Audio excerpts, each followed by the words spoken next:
سچ بولنے سے جان بچ گئی، سچ بولنے سے جان بچ گئی، یعنی سچ کی برکت جو ملتی ہے ہمیں بھی ملے گی اگر ہم ہمیشہ سچے اور پکے رہیں گے۔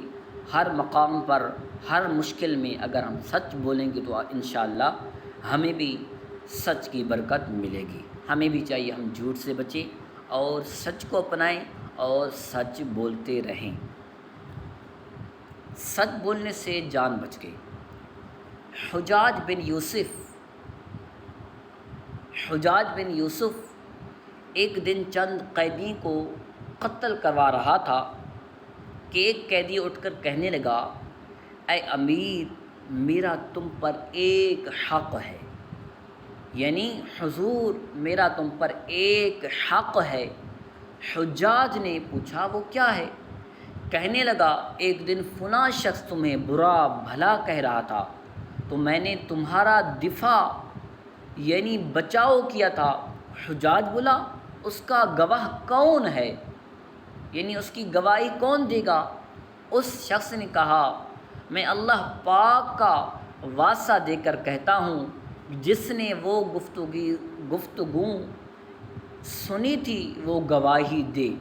ایک دوسرے قیدی نے اٹھ کر کہا، ہاں یہ واقعہ میرے سامنے پیش آیا تھا۔ حجاج نے کہا، پہلے قیدی کو رہا کر دو۔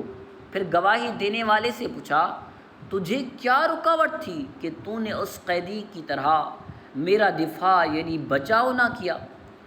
اس نے سچائی سے کام لیتے ہوئے کہا، رکاوٹ یہ تھی کہ میرے دل میں تمہاری پرانی دشمنی تھی۔ حجاج نے کہا، اسے بھی رہا کر دو، کیونکہ اس نے بڑی ہمت کے ساتھ سچ بولا ہے۔ یعنی حجاج نے کہا، اسے بھی رہا کر دو کیونکہ اس نے بڑی دلیری کے ساتھ، بڑی ہمت کے ساتھ سچ بولا ہے۔ سچ بولنے والا ہمیشہ کامیاب ہوتا ہے کیونکہ سچ کو آنچ نہیں، یعنی سچ بولنے والے کو کوئی خطرہ نہیں، یعنی سچ کو آنچ نہیں، سچ بولنے والے کو کوئی خطرہ نہیں۔ اسی طرح آئیے مل کر لگاتے ہیں نعرہ، جھوٹ کے خلاف اعلان جنگ ہے، جھوٹ کے خلاف اعلان جنگ ہے۔ نہ جھوٹ بولیں گے نہ بلوائیں گے، نہ جھوٹ بولیں گے نہ بلوائیں گے۔ صلو علی الحبیب صلی اللہ تعالی علی محمد۔